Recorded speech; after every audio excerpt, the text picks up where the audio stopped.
નમસ્કાર મિત્રો, હું રાજેશ ભાસ્કર આપ સૌનું યુટ્યુબમાં આપણી આ ચેનલ પર સ્વાગત કરું છું.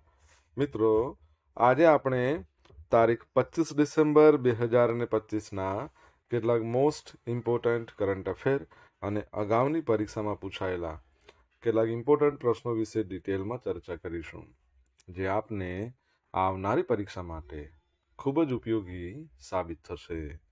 તો મિત્રો, આપ આ ચર્ચા સાથે જોડાઈ રહેજો અને વિડીયોને પહેલેથી લઈને છેલ્લે સુધી પૂરેપૂરો જોવાનો આગ્રહ રાખજો. તો ચલો મિત્રો, શરૂ કરીએ.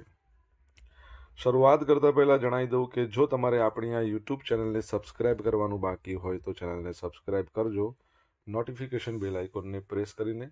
અને જો તમને વિડીયો પસંદ આવે તો વિડીયોને લાઇક કરજો, પરંતુ તમારા મિત્રો જોડે વિડીયોની લિંકને શેર કરવાનું ભૂલશો નહીં, તમે જે તે સોશિયલ મીડિયા એપ્લિકેશન વાપરતા હોય એમાં. ચલો તો શરૂઆત કરીએ. સૌપ્રથમ જોઈશું અગાઉની પરીક્ષામાં પૂછાયેલા ભારતની ભૂગોળના પ્રશ્નો, જેના જવાબો તમારે મને કમેન્ટ બોક્સમાં લખીને જણાવવાના છે.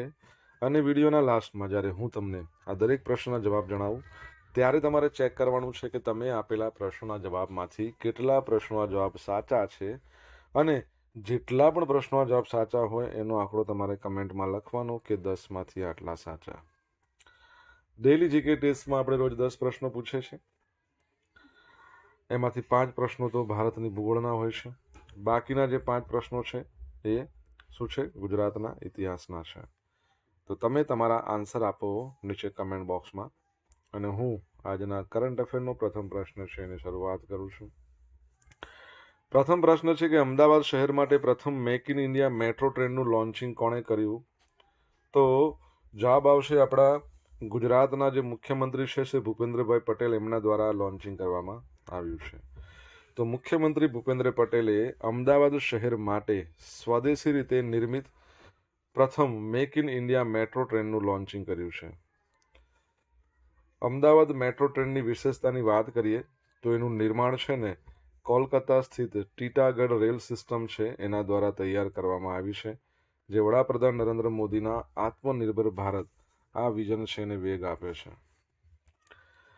ડ્રાઈવરલેસ ક્ષમતા છે. આ ટ્રેન ગ્રેડ ઓફ ઓટોમેશન 4 આ ટેકનોલોજીથી સજ્જ છે, જે તેને સંપૂર્ણપણે ઓટોમેટેડ અને ડ્રાઈવરલેસ તરીકે કાર્ય કરવાની ક્ષમતા આપે છે. ડિઝાઇન અને સંસ્કૃતિ. ટ્રેનની બાહ્ય ડિઝાઇન અને રંગો એ અમદાવાદની સાંસ્કૃતિક ભાવના અને પરંપરાને પ્રતિબિંબિત કરે છે. તે ઉચ્ચ ગુણવત્તાના સ્ટેનલેસ સ્ટીલમાંથી બનાવવામાં આવેલી છે. સુરક્ષાની દ્રષ્ટિએ વાત કરીએ તો આ ટ્રેન શ્રેષ્ઠ શ્રેણીની ફાયર સેફટી અને અદ્યતન સુરક્ષા સુવિધા ધરાવે છે. ક્ષમતા વધારો. ગુજરાત મેટ્રો રેલ કોર્પોરેશન એને આવી 10 ટ્રેનોનો ઓર્ડર આપ્યો છે, અને જેમાંની એક પ્રથમ ટ્રેન છે ને ટૂંક સમયમાં અમદાવાદ આવી જવાની છે. બાકીની જે 9 ટ્રેનો છે ને એ આગામી 5-6 મહિનામાં તબક્કાવાર આવશે. જો મેટ્રો ટ્રેનની વાત કરીએ તો મુખ્યમંત્રીએ માહિતી આપી છે કે અમદાવાદમાં દરરોજ 1.6 લાખથી વધુ મુસાફરો મેટ્રો ટ્રેનનો સેવાનો લાભ લેશે. વર્ષ 2014માં દેશમાં મેટ્રો નેટવર્ક માત્ર 248 કિલોમીટર હતું. 2025માં વધીને 1013 કિલોમીટર થયું છે. આગામી સમયમાં સુરતમાં પણ મેટ્રો સેવા શરૂ કરવામાં આવશે. ઓકે, હવે તમને ખબર છે મેટ્રોની વાત કરીએ તો આપણા ભારતની અંદર મેટ્રો ટ્રેનની શરૂઆત કયા વર્ષમાં થઈ? તમને ખ્યાલ હોય તો તમે કમેન્ટ બોક્સમાં લખીને જણાવી શકો છો. દર વર્ષે ગુડ ગવર્નન્સ ડે ક્યારે મનાવવામાં આવે છે? તો આજનો દિવસ એટલે 25 ડિસેમ્બરને આપણે ગુડ ગવર્નન્સ ડે તરીકે ઉજવીએ છીએ. ભારતના પૂર્વ વડાપ્રધાન ભારત રત્ન અટલ બિહારી વાજપેયી એમની જન્મ જયંતિને ભારતની અંદર આપણે મનાવીએ છીએ સુશાસન દિવસ અથવા તો ગુડ ગવર્નન્સ ડે. કેન્દ્ર સરકાર દ્વારા વર્ષ 2014માં આ દિવસની ઉજવણીની શરૂઆત કરવામાં આવી હતી, જેનો મુખ્ય હેતુ દેશના વહીવટતંત્રમાં પારદર્શિકતા, જવાબદારી અને કાર્યક્ષમતા વધારવાનો છે. આ દિવસ સરકારને તેની પ્રાથમિક ફરજ એટલે કે જનસેવાની યાદ અપાવે છે, અને મિનિમમ ગવર્નમેન્ટ મેક્સિમમ ગવર્નન્સ આ મંત્રને સાકાર કરવા પર ભાર મૂકે છે. સુશાસન દિવસ નિમિત્તે વિવિધ સરકારી વિભાગોમાં ઈ ગવર્નન્સ અને ડિજિટલ સેવાઓને પ્રોત્સાહન આપવામાં આવે છે, જેથી સરકારી યોજનાનો લાભ છેવાડાના માનવી સુધી ભ્રષ્ટાચાર મુક્ત રીતે પહોંચી શકે. તમને ખબર હશે કે શ્રી અટલ બિહારી વાજપેયી છે ને એ 3 વખત પ્રાઇમ મિનિસ્ટર બન્યા હતા અને એમના સમયગાળામાં પ્રાઇમ મિનિસ્ટર બન્યા ને ત્યારે તમને ખબર હોય પહેલાં 13 મહિના માટે પહેલાં 13 દિવસ માટે પીએમ બન્યા, પછી 13 મહિના માટે અને પછી પૂર્ણ સમય માટે એટલે 5 વર્ષ માટે. એમના સમયની અંદર 1998માં રાજસ્થાનના પોખરણની અંદર એક અણુ ધડાકો કરવામાં આવ્યો હતો, પરમાણુ પરીક્ષણ. તમારે જણાવવાનું છે એનું નામ શું રાખવામાં આવ્યું હતું, કમેન્ટમાં લખીને જણાવો તમને ખ્યાલ હોય તો. વડાપ્રધાન શ્રી નરેન્દ્ર મોદી દ્વારા અશ્વગંધા પર સ્મારક ટપાલ ટિકિટનું વિમોચન કરવામાં આવ્યું. તો વડાપ્રધાન નરેન્દ્ર મોદીએ નવી દિલ્હીમાં આયોજિત 2જા નંબરની WHO global summit on traditional medicine આ દરમિયાન ભારતીય આયુર્વેદના અત્યંત મહત્વના છોડ અશ્વગંધા એના પર એક સ્મારક ટપાલ ટિકિટ બહાર પાડી છે, જેનો હેતુ ભારતીય ચિકિત્સા પદ્ધતિને વૈશ્વિક સ્તરે માન્યતા આપવાનો છે, પરંપરાગત દવાઓને આધુનિક સ્વાસ્થ્ય સેવાઓ સાથે જોડવાનો છે. અશ્વગંધા, જેને વૈજ્ઞાનિક રીતે વિથાનિયા સોમનીફેરા તરીકે ઓળખવામાં આવે છે, અને તેની રોગ પ્રતિકારક શક્તિ વધારવા માટે અને માનસિક તણાવ ઘટાડવાના ગુણો માટે જાણીતી છે. બરાબર છે, તો યાદ રાખજો. WHOની વાત કરીએ, જેની 2nd નંબરની સમિટ યોજાઈ હતી. એની સ્થાપના વર્લ્ડ હેલ્થ ઓર્ગેનાઇઝેશનની સ્થાપના 7 એપ્રિલ 1948માં, હેડક્વાર્ટર સ્વિટ્ઝરલેન્ડના જીનીવામાં, અને એના ડિરેક્ટર જનરલનું નામ તમે જ મને કહેશો. બરાબર છે, જેરેમી ફરાર એના મુખ્ય વૈજ્ઞાનિક છે.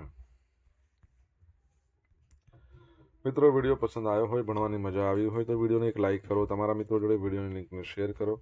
આપણી બંને YouTube channel Rajesh Bhaskar 2 subscribe કરવાનું બાકી તો સબસ્ક્રાઇબ કરો, નોટિફિકેશન બેલ આઇકોનને પ્રેસ કરીને. જો તમારે ડેલી કરંટ અફેરની પીડીએફ જોઈતી હોય તો આપણી ટેલિગ્રામ ચેનલ છે એને જોઈન કરો. અહીંયા ડેલી કરંટ અફેરની પીડીએફ તમને મળશે, સાથે પોલ્સ પણ રમવા મળશે. તાજેતરમાં કોની નલસાર યુનિવર્સિટીમાં આંબેડકર ચેર પ્રોફેસર તરીકે નિમણૂક કરવામાં આવી છે? તો જવાબ આવશે આપણા ભારતના પૂર્વ જજ એટલે કે પૂર્વ CJI chief justice of India justice BR Gavai. Okay, તો હૈદરાબાદ સ્થિત છે નલસાર યુનિવર્સિટી ઓફ લો. એને ભારતના ભૂતપૂર્વ મુખ્ય ન્યાયાધીશ જસ્ટિસ BR ગવઈને બંધારણીય કાયદા અને સામાજિક સમાવેશ આ વિષય પરના BR આંબેડકર ચેર પ્રોફેસર તરીકે નિમણૂક કરી છે. જવાબદારીઓ: જસ્ટિસ ગવઈ આ ચેરની પ્રવૃત્તિઓ જેમ કે સંશોધન, શિક્ષણ, શૈક્ષણિક પહેલોનું નેતૃત્વ કરશે. તેમનું મુખ્ય ધ્યાન બંધારણીય કાયદો, ન્યાયની સુલભતા, સામાજિક સમાવેશ એના પર રહેશે. સહાયક ટીમ: તેની મદદ માટે સુપ્રીમ કોર્ટના ભૂતપૂર્વ ડાયરેક્ટર અનુરાગ ભાસ્કર અને વરિષ્ઠ વકીલ K પરમેશ્વર એમની પણ નિમણૂક કરવામાં આવી છે. સરકારી સહાય: આ ચેરની સ્થાપના સરકારના નાણાકીય સહયોગથી કરવામાં આવી છે. યુનિવર્સિટી ટૂંક સમયમાં સંશોધકોની ભરતી અને નવા પ્રોજેક્ટ શરૂ કરશે. નલસારની વાત કરીએ તો 1998માં એની સ્થાપના કરવામાં આવી હતી, અને એના વાઇસ ચાન્સલર છે, એનું નામ તમને આવડતું હોય તો તમે કમેન્ટ બોક્સમાં લખીને જણાવી શકો છો. હાલમાં આપણા જે CJI છે એ જસ્ટિસ સૂર્યકાંત છે, જે 53મા નંબરના છે, અને જસ્ટિસ BR ગવઈ છે એ 2nd નંબરના દલિત CJI હતા, અને તેઓ 52મા નંબરના ભારતના CJI હતા. યાદ રાખજો.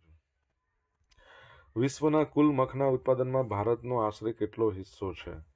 તો જવાબ આવશે 80% જેટલો, 80%.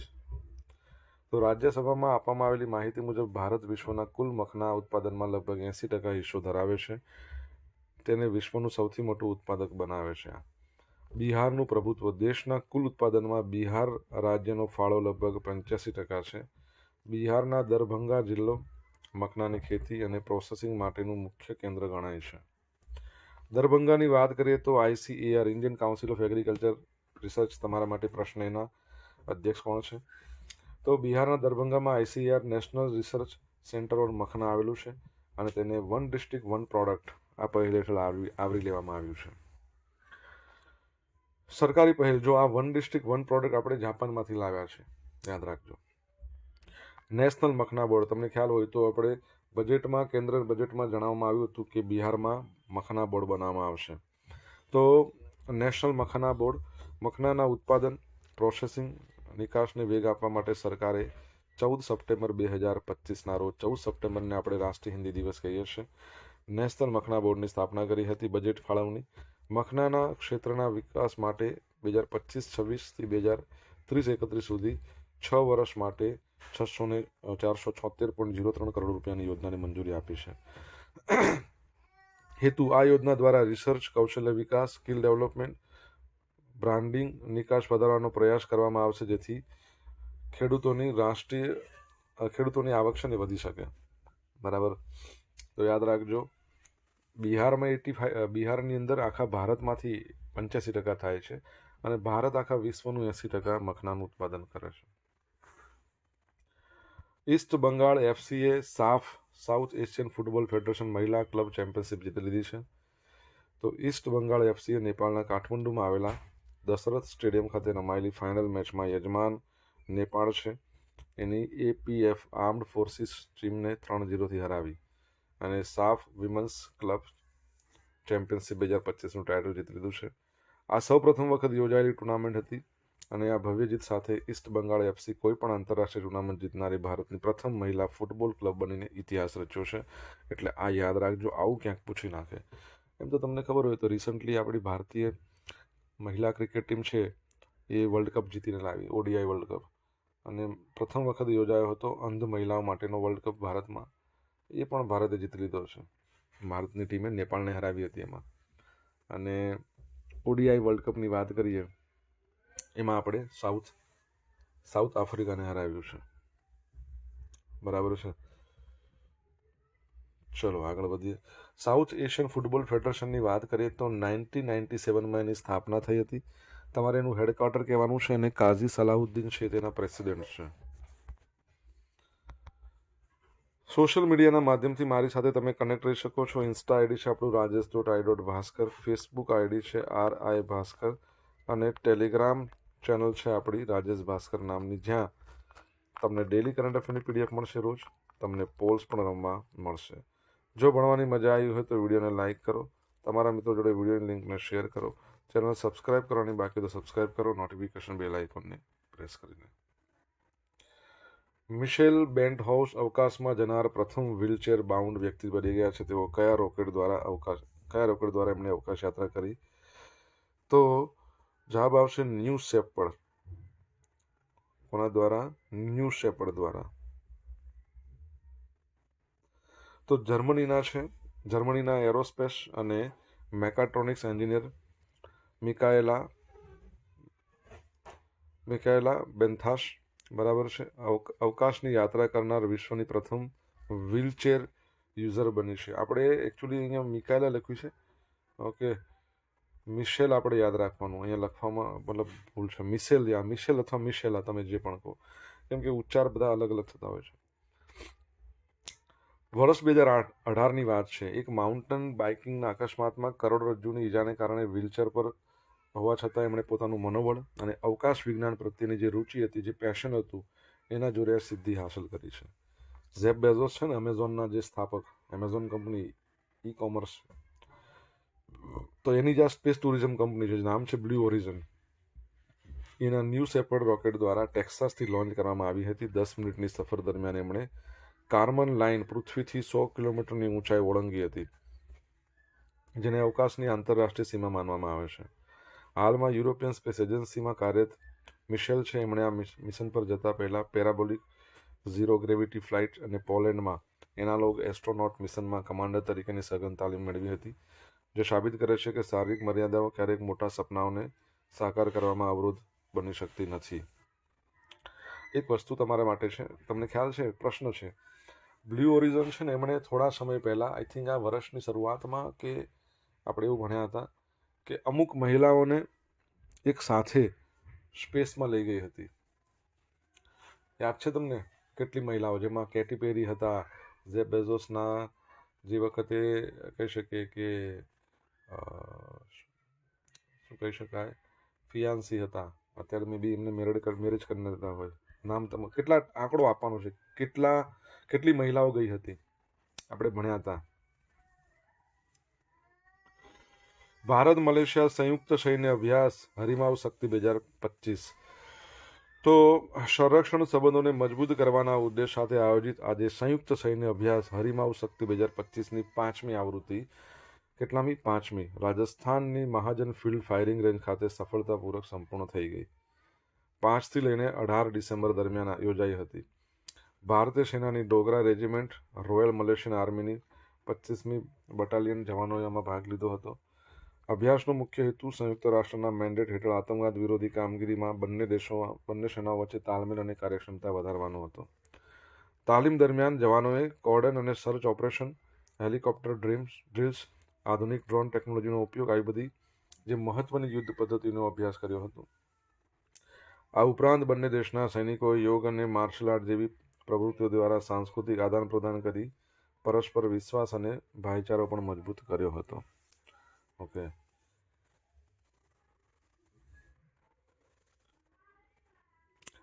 મલેશિયાની વાત કરીએ. કુઆલાલંપુર બરાબર છે એનું કેપિટલ છે, અને મલેશિયન રિંગિટ એની કરન્સી છે. તમારે એના પ્રાઇમ મિનિસ્ટરનું નામ કહેવાનું છે. જે તમને ખ્યાલ છે ને, આસિયાનની અધ્યક્ષતા અત્યારે મલેશિયા પાસે છે. 2026માં કોની પાસે આવશે? તો ફિલિપાઇન્સ પાસે.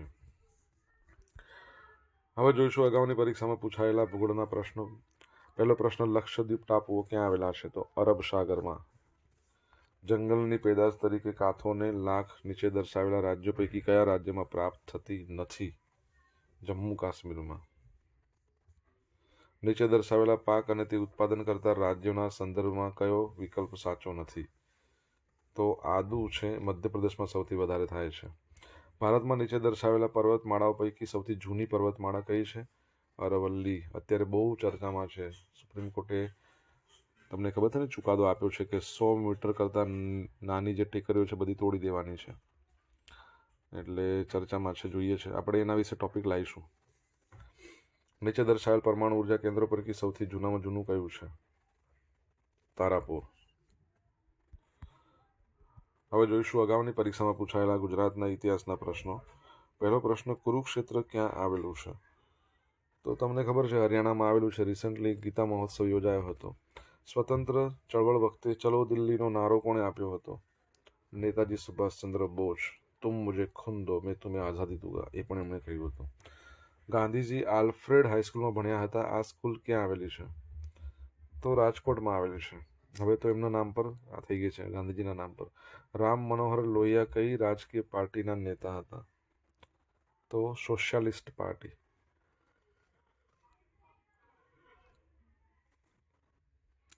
સ્વતંત્ર સંગ્રામમાં ભગતસિંહને કોણે સાથ આપ્યો હતો? સુખદેવ. રાજગુરુ, આપણે બધાએ ભાગ આપ્યો, સપોર્ટ આપ્યો હતો. હવે જોઈશું ગઈકાલે પૂછેલા પ્રશ્નો. જો પહેલો પ્રશ્ન, ભારતનું પ્રથમ યોગ અને આયુર્વેદ આધારિત ક્લસ્ટર સેન્ટર તરીકે કઈ સંસ્થા જાહેર થઈ છે? તો પતંજલિ. તાજેતરમાં 28મો દિવ્ય કળા મેળો ક્યાં સંપન્ન થયો? કર્તવ્ય પથ, નવી દિલ્હીમાં. આજે પૂછેલા પ્રશ્નનો જવાબ જોઈ લઈએ. પહેલો પ્રશ્ન હતો, ભારતમાં પ્રથમ મેટ્રો ટ્રેનની શરૂઆત 1984 કોલકાતામાં થઈ હતી. હવે તો કોલકાતામાં હુગલી નદી છે ને એની નીચે પણ ટ્રેન ચાલે છે. અને કોચી છે ને કેરળનું, ત્યાં વોટર મેટ્રો શરૂ થઈ છે. પાણીની ઉપર બોટ ચાલે, મેટ્રો નામ આપ્યું છે એનું. ઓકે, ત્યારબાદનો ક્વેશ્ચન છે કે 1998માં જે વખતે અટલ બિહારી વાજપેયી પ્રાઇમ મિનિસ્ટર હતા એ વખતે પોખરણની અંદર એનું ધડાકો કરવામાં આવ્યો હતો ને, રાજસ્થાનના પોખરણમાં. ઓપરેશન શક્તિ નામ આપ્યું હતું. ઓપરેશન શક્તિ. ત્રીજા નંબરનો પ્રશ્ન, વર્લ્ડ હેલ્થ ઓર્ગેનાઇઝેશનના ડિરેક્ટર જનરલનું નામ શું છે? Tedros Adhanom. ચોથા નંબરનો પ્રશ્ન કે નલસાર છે એના વાઇસ ચાન્સલર શ્રી કૃષ્ણદેવ બરાબર છે રાવ, શ્રી કૃષ્ણદેવ રાવ. પાંચમા નંબરનો પ્રશ્ન શું હતો કે ICAR છે એના અધ્યક્ષ કોણ છે? માંગીલાલ જાટ. માંગીલાલ જાટ. છઠ્ઠા નંબરનો પ્રશ્ન, સાફ છે એનું હેડક્વાર્ટર ક્યાં આવેલું છે? ઢાકામાં, સાઉથ એશિયન ફૂટબોલ ફેડરેશન. સાતમા નંબરનો પ્રશ્ન, બ્લુ ઓરિજિન દ્વારા 6 મહિલાઓને એક સાથે અવકાશમાં લઈ જવામાં આવી હતી. આઠમા નંબરનો પ્રશ્ન, મલેશિયાના પ્રાઇમ મિનિસ્ટર અનવર ઇબ્રાહિમ. બરાબર છે. હવે જોઈશું ગઈકાલના કરંટ અફેરમાંથી પૂછેલા કેટલાક ઇમ્પોર્ટન્ટ પ્રશ્નો જેના જવાબો તમારે કમેન્ટમાં લખવાના. પહેલો પ્રશ્ન, ગુજરાત સરકારે ગ્રાન્ટ ઇન એડ શાળાઓ માટે કઈ નવી વ્યવસ્થા અમલમાં મૂકી છે? સેકન્ડ પ્રશ્ન, જાપાને ફરી શરૂ કરવાની મંજૂરી આપેલો વિશ્વનો સૌથી મોટો ન્યુક્લિયર પાવર પ્લાન્ટ કયો છે? જવાબ આવડે તો કમેન્ટમાં લખજો. આ હતા આજના દિવસના કેટલાક મોસ્ટ ઇમ્પોર્ટન્ટ કરંટ અફેર. સાથે આપણે જોયું અગાઉની પરીક્ષામાં પૂછાયેલા ઇમ્પોર્ટન્ટ પ્રશ્નોના જવાબોની સાથે. આશા રાખું બધાને ભણવાની મજા આવી હશે. મજા આવી હોય તો વિડીયોને લાઇક કરો, તમારા મિત્રો જોડે વિડીયોની લિંકને શેર કરો. આપણી બંને યુટ્યુબ ચેનલ રાજેશ ભાસ્કર ટુને સબસ્ક્રાઇબ કરો, નોટિફિકેશન બેલ આઇકોનને પ્રેસ કરીને. તો મિત્રો thank you so much for watching this video. Have a nice day. જય હિન્દ, જય ભારત, જય જય ગરવી ગુજરાત.